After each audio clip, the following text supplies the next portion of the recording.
Bueno, antes que nada quiero agradecer esta posibilidad, esta invitación a participar de esta cuarta edición a nivel nacional de este Congreso Internacional en Educación. Y la verdad que me parece muy oportuno que estemos hablando, siempre es oportuno que hablemos de educación, pero sobre todo teniendo en cuenta este nuevo contexto en el que estamos transitando, un contexto tan diferente a nivel nacional, pero que es un contexto diferente también a nivel internacional, es un contexto diferente a nivel mundial, donde se ponen en jaque un montón de paradigmas y hoy tenemos que repensar un montón de cuestiones. Así que me parece sumamente interesante el desafío que nos planteamos respecto de lo que es la educación y los desafíos que se plantearon durante y se están planteando, ¿no?, durante este tiempo en esta materia. Y lo que vendrá, que hay un gran signo de interrogación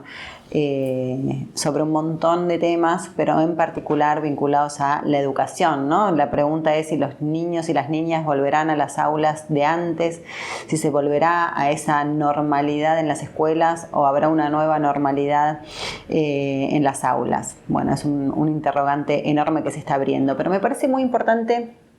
que nos detengamos en subrayar que estas cuestiones que hoy se están planteando, en realidad, son cuestiones que vienen de hace tiempo, que lo que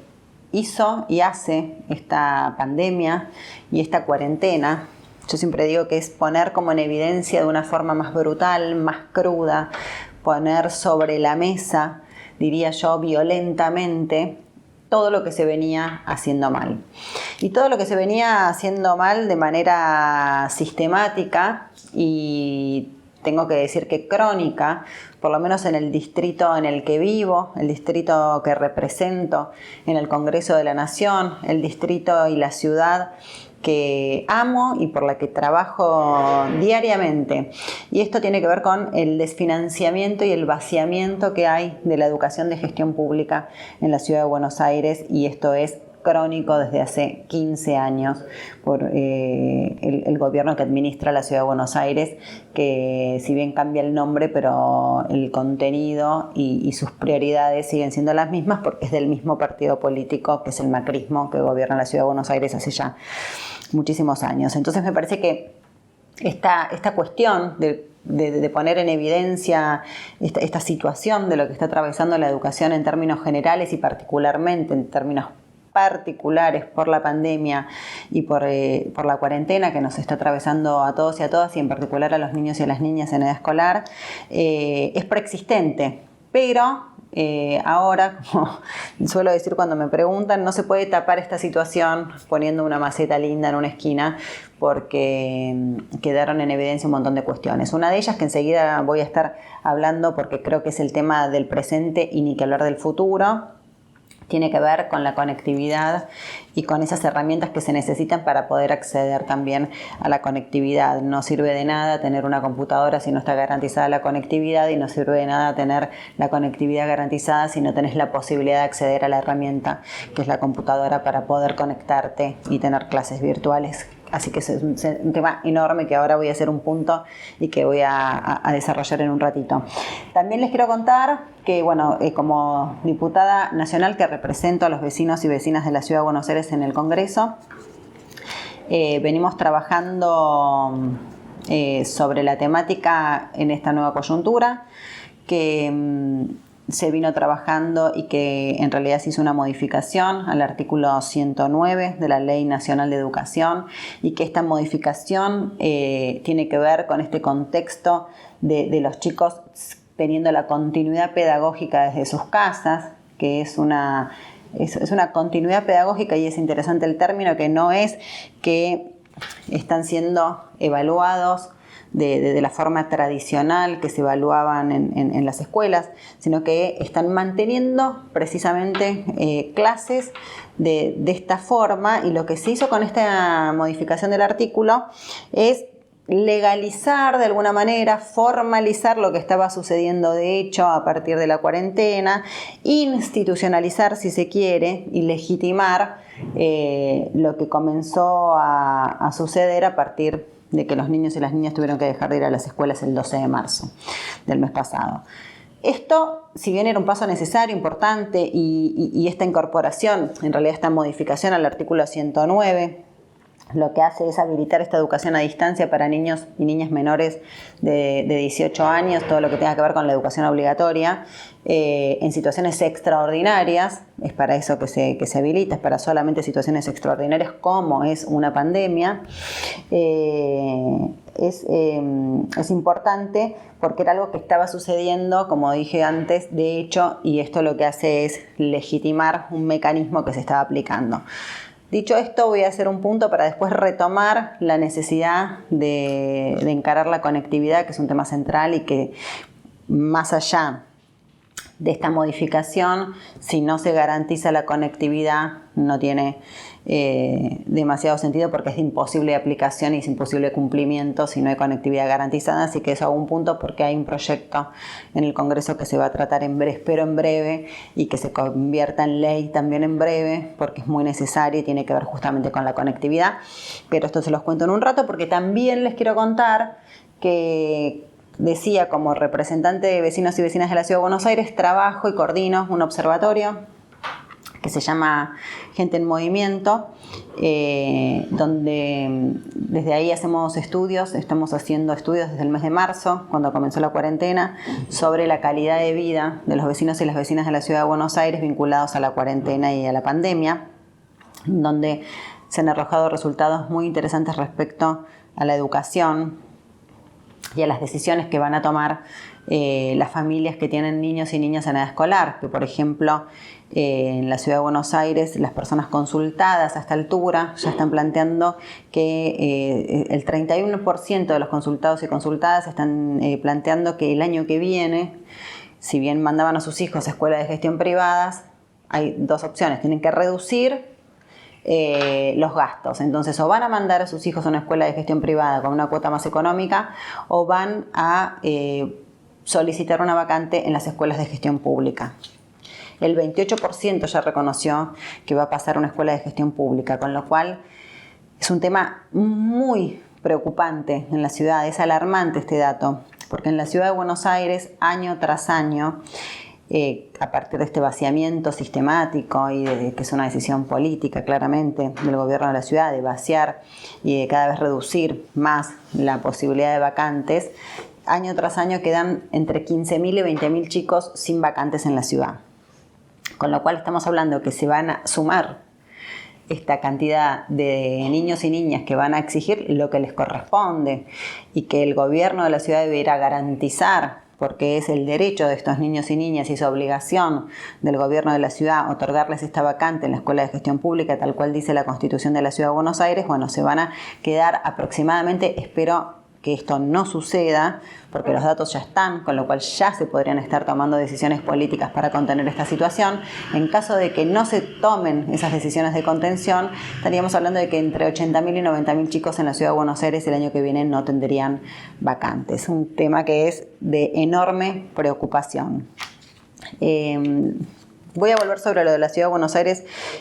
también, y les voy a contar los informes del observatorio de Gente en Movimiento con datos más precisos, pero quería retomar el tema de las herramientas y de la conectividad que se puso tan violentamente sobre la mesa a partir de toda esta situación tan extraordinaria y que se tuvieron que buscar mecanismos alternativos para mantener la continuidad pedagógica. Lamentablemente esto evidenció que no está garantizada la conectividad y que no todos los niños y niñas tienen acceso a esas herramientas. Hubo datos del INDEC, tuvimos datos del INDEC, donde quedó en evidencia que los chicos y las chicas se conectan más por celular de alguno de los miembros de la familia que por computadora, porque carecen justamente de computadora. Esto va muy de la mano de lo que pasó en los últimos 4 años, que fue la desjerarquización del Plan Conectar y el desfinanciamiento que hubo sobre este plan durante el gobierno de Mauricio Macri en los últimos años. Además de esto, desde el observatorio nosotros trabajamos, Gente en Movimiento, en la Ciudad de Buenos Aires el 36% de los hogares con hijos en edad escolar no tienen recursos tecnológicos necesarios para afrontar la tarea. Esto también tiene que ver porque el Plan Conectar era un tema nacional. Vamos a la Ciudad de Buenos Aires. En la Ciudad de Buenos Aires el gobierno de Horacio Rodríguez Larreta no entrega tampoco las computadoras que debiera y que es su obligación entregar y que los niños y niñas tienen que tener. De primero a cuarto grado la tienen en el colegio, la computadora. Y a partir de cuarto grado es una computadora que se la llevarían los chicos a la casa. Bueno, no solo no se entregó y no se viene entregando año tras año, sino que este año, que es cuando más necesitaban los chicos que se entregaran esas computadoras para poder acceder a la continuidad pedagógica, que de la única forma que se está dando es a través de estas herramientas, bueno, el gobierno de la Ciudad de Buenos Aires no las está entregando, no las ha entregado y hay reclamos, hasta se ha judicializado ya esta situación para ver si se logra antes de fin de año. Estamos terminando las vacaciones de invierno ya prácticamente y empezando el segundo semestre de clases y los chicos están sin esas computadoras. Está, como decía, judicializada la cuestión. Otro tema, y digo, esto tiene que ver con las herramientas, ¿no? Las herramientas que no se entregaban desde la Nación, las herramientas que no se entregan desde la Ciudad de Buenos Aires. Son dos cuestiones a resolver, o sea, una cuestión por dos distritos diferentes. Por otro lado, el tema de la conectividad, que es otro tema, porque si vos tenés la herramienta pero no tenés la conectividad garantizada, tampoco el niño o la niña puede acceder a esa continuidad pedagógica. Es un tema central también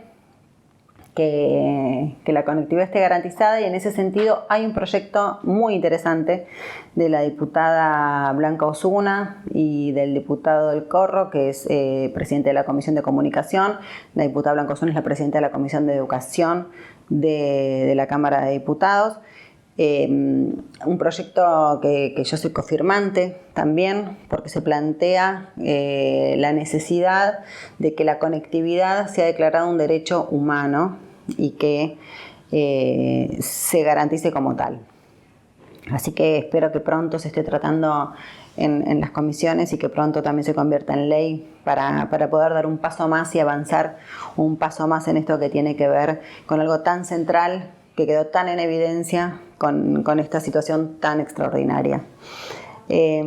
Por otro lado, creo que es importante garantizar que todos los dominios .edu sean de acceso gratuito, es decir, que no consuman datos y que puedan alojar la mayor cantidad de información y recursos, pero esto es para los niños y las niñas, para el consumo de datos que no sea el consumo de datos de los teléfonos, como decía, de los teléfonos móviles que utilizan para la conexión y para entrar a estas páginas de los papás y las mamás. Pero también es cierto que esto es necesario para los y las docentes, ¿no? Porque también esto evidenció la falta de herramientas que se les dan a los y las docentes para este tipo de situaciones tan extraordinarias y tan necesarias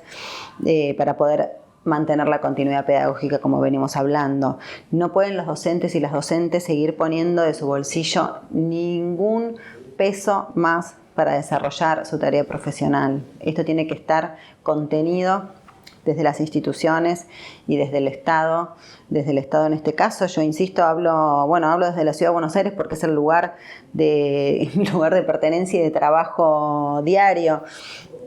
Pero entiendo que esta no es una situación pura y exclusivamente de los docentes y las docentes de la Ciudad de Buenos Aires, sino que es un tema general. Creo que es un tema que llegó, que se instaló y que independientemente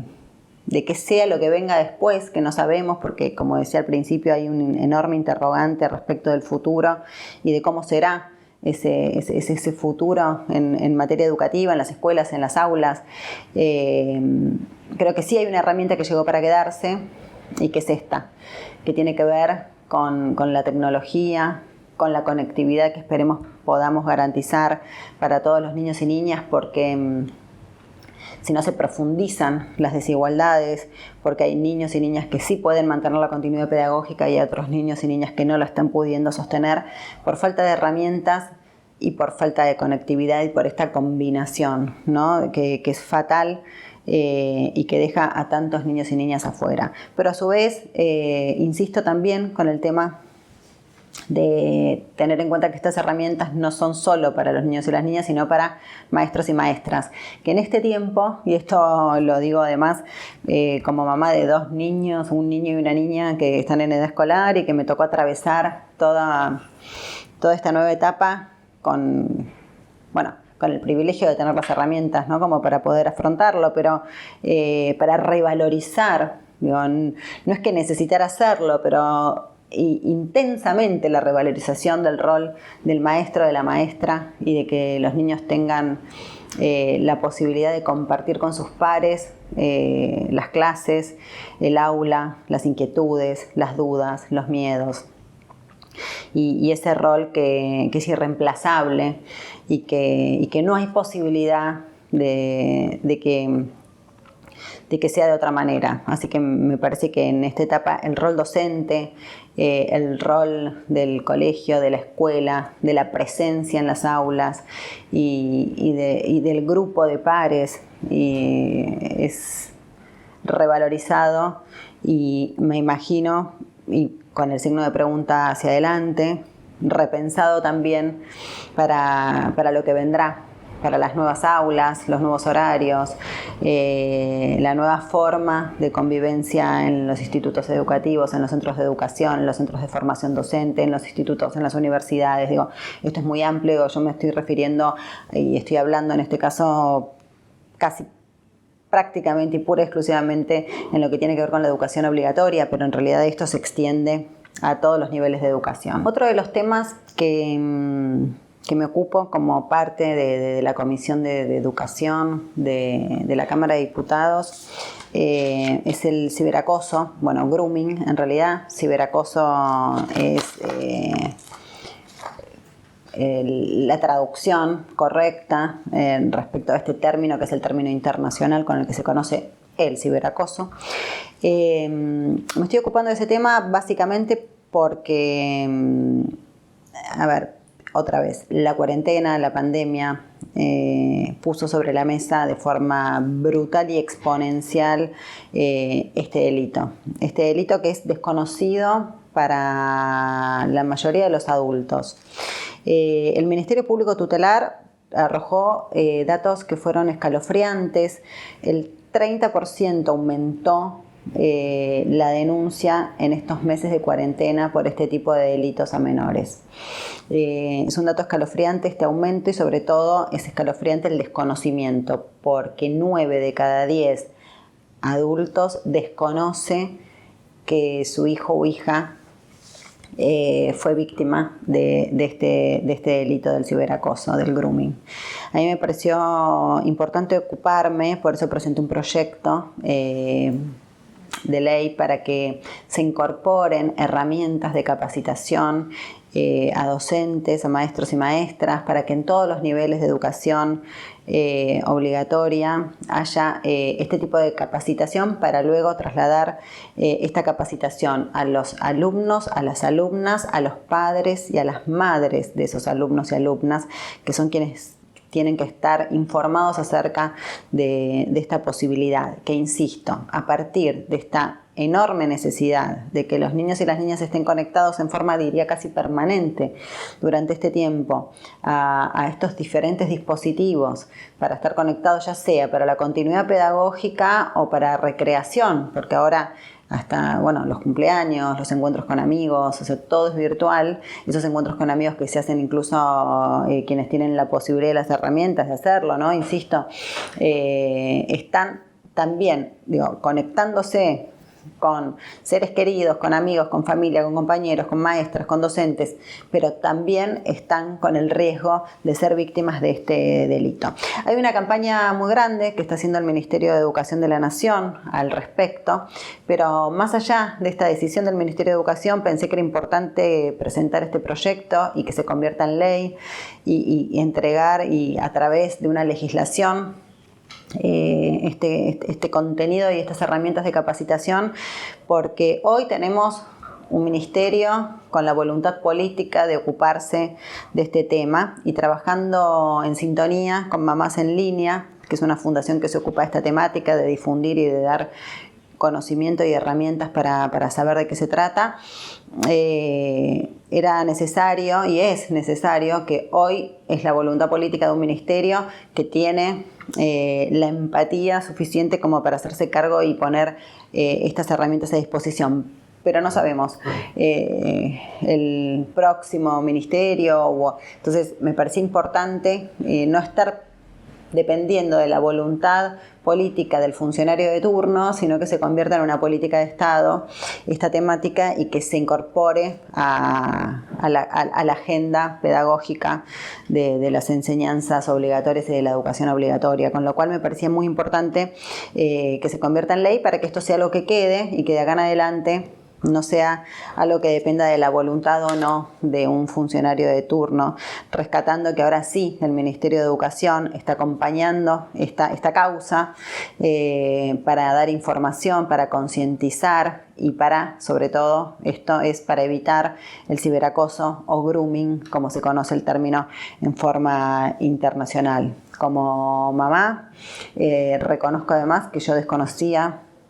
hasta que me puse en contacto con las mamás en línea, que son las que me informaron, me hicieron y me interioricé sobre la temática y ahí me di cuenta de la gravedad de la situación que ya era preexistente, pero que se potencia en este tiempo de aislamiento, donde, insisto, los niños que tienen la posibilidad de tener las herramientas y que tienen la posibilidad de tener la conectividad están sumamente expuestos a este delito. Así que bueno, les cuento también que entonces está esto pendiente también en el Congreso de la Nación, en la Comisión de Educación para trabajar y que espero que prontamente también se convierta en ley. Por otro lado, otro proyecto que también presenté tiene que ver con las escuelas de gestión privada. ¿Por qué? Porque hay familias que optan, que deciden, que eligen mandar a sus hijos y están en todo su derecho de mandarlos a escuelas de gestión privada para su educación, pero que ahora en este nuevo contexto y en esta nueva situación, un contexto y una situación que nos ha golpeado los bolsillos a todas las familias y todas las economías domésticas se han visto resentidas de alguna manera por toda la situación extraordinaria de la que nadie está ajeno. Y les contaba que desde el observatorio Gente en Movimiento nosotros venimos midiendo el índice de calidad de vida en la Ciudad de Buenos Aires y que hay un porcentaje enorme, el 44% de las familias quiere reducir los gastos en educación porque ya no están pudiendo afrontarlos como lo venían haciendo y lo quieren reducir para el próximo año, para el 2021. Y que el 28% de padres y madres con hijos e hijas en edad escolar ya están pensando en pedir la vacante en la escuela de gestión pública y sacarlos de la gestión privada. Esto es un dato, como decía al principio, que es escalofriante porque en realidad la situación de la escuela pública de la Ciudad de Buenos Aires es muy precaria y faltan sistemáticamente y año tras año entre 15.000 y 20.000 vacantes, con lo cual estamos hablando de que va a ser enorme si no se toman medidas y decisiones que están vinculadas a lo que es el Ejecutivo de la Ciudad de Buenos Aires, a la administración que está a cargo del macrismo en la Ciudad de Buenos Aires hace ya 15 años, va a colapsar. Esto en el mes de septiembre, cuando empiezan las inscripciones, lo vamos a ver, y en octubre y noviembre, cuando lleguen los mails con las respuestas a esa solicitud de vacantes. Espero yo que nosotros estamos entregando y colaborando desde el observatorio con esta información. Siempre digo que los datos son muy importantes para aplicar políticas públicas, ¿no? Que los números y los diagnósticos, que es lo que nosotros hacemos, porque nos toca ser parte de la oposición en la Ciudad de Buenos Aires y no tenemos la posibilidad de ejecutar la política pública, pero sí de colaborar. Y colaboramos desde el observatorio con estos informes, con estos diagnósticos y los entregamos para que quien tiene la posibilidad de aplicar la política pública lo utilice, lo aproveche y le sirva para poder contener esta situación.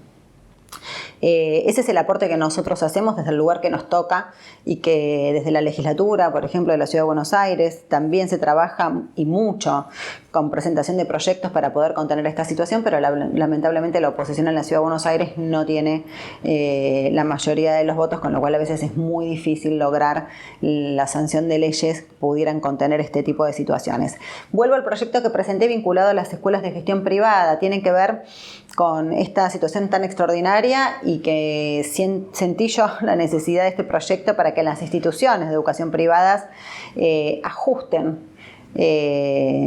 ya que se han ajustado los ingresos en general y los gastos también, porque no se están gastando en agua, ni luz, ni gas, que bajen las cuotas durante este tiempo extraordinario para que quienes estaban enviando a sus hijos a esa escuela, que no están asistiendo, que no están recibiendo la cantidad de horas de educación que antes recibían y tampoco se están llevando adelante esos gastos, que puedan ajustar esas cuotas acordes a esta nueva realidad en forma, por supuesto, transitoria, sin alterar el sueldo, por supuesto, que de los docentes, que no se toca, pero que sí la cuota podría reducirse y ayudar a las familias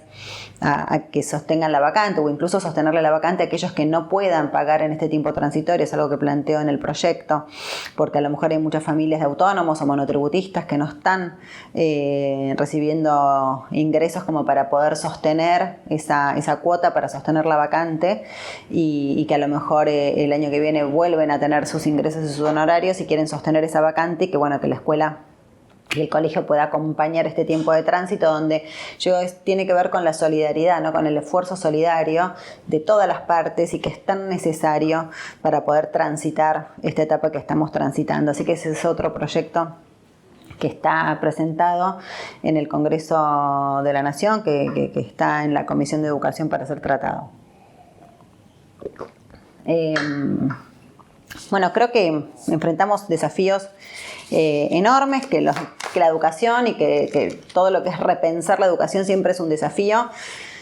pero creo que estamos en un momento particularmente donde hay un enorme, y lo dije varias veces, signo de interrogación respecto del futuro. Hay un presente que es un permanente signo de interrogación también, pero que vamos transitando, que se va llevando, y que la cosa siento que de alguna manera se va acomodando, a pesar de que son necesarias algunas estructuras de contención importantes. Por un lado, y quiero cerrar con esto, que se viene un desafío, que es la garantización de la conectividad en toda la República Argentina. En la Ciudad de Buenos Aires, otra vez vuelvo sobre la Ciudad de Buenos Aires, porque es la ciudad más rica de la República Argentina, es la que tiene mayores recursos, la que tiene mayores posibilidades, y en la Ciudad de Buenos Aires la conectividad no está garantizada. Así que creo que sí es muy importante que se convierta en ley el proyecto que establece que la conectividad es un derecho humano, y que se empiece a garantizar esa conectividad y que se trabaje en esa línea y en ese sentido, por un lado. Y por otro lado, el de las herramientas, la necesidad de tener las herramientas, el plan Conectar, retomar, como se está retomando desde el Ministerio de Educación, el plan Conectar, porque las computadoras van a permitir tener justamente que los niños y las niñas tengan esa herramienta para poder acceder a la continuidad pedagógica a distancia, porque no sabemos por cuánto tiempo será, y hay que pensar en esa contención. Y por otro lado, estas plataformas .edu, me parece que es otro de los puntos centrales, que sean gratuitas, que no se coman los datos móviles, que los docentes y las docentes no tengan que poner un peso de su bolsillo para garantizar la continuidad de los niños y de las niñas a nivel pedagógico. Y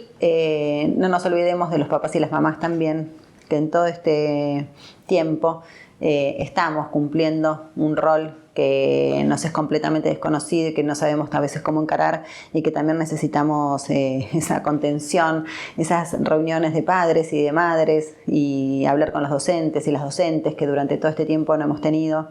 y que esperemos podamos retomar, porque tiene que ver con que la escuela no es solamente el lugar donde los chicos van, cumplen una cantidad de horas y después los vamos a buscar y nos los llevamos a casa. Es un lugar claramente de contención para las familias, de contención para los niños, de sociabilización, donde también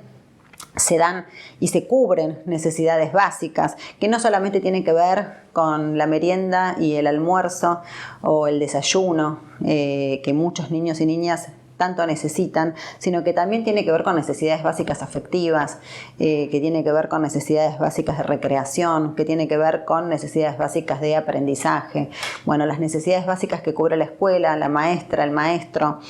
y los compañeros, que la mamá y el papá no podemos ocupar esos espacios, y que a su vez nosotros también necesitamos de esa institución y de esas maestras y maestros y de esa contención de otras madres y otros padres que son nuestros pares y que compartimos miedos, inquietudes y que tan importante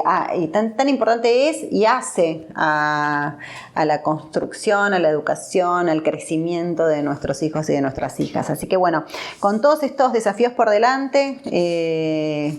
les quiero, bueno, obviamente agradecer el tiempo, la invitación, que me hayan estado escuchando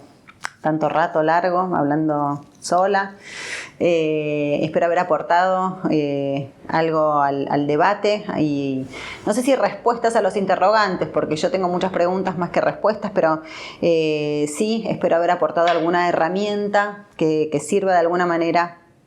para contener un poco todo esto que nos está pasando. Así que bueno, agradezco muchísimo la posibilidad de estar participando de este espacio, de este encuentro, y bueno, para lo que necesiten, acá estamos a disposición desde la Comisión de Educación del Congreso de la Nación y también desde el Observatorio Gente en Movimiento, donde la educación es uno de los temas que nos ocupa y que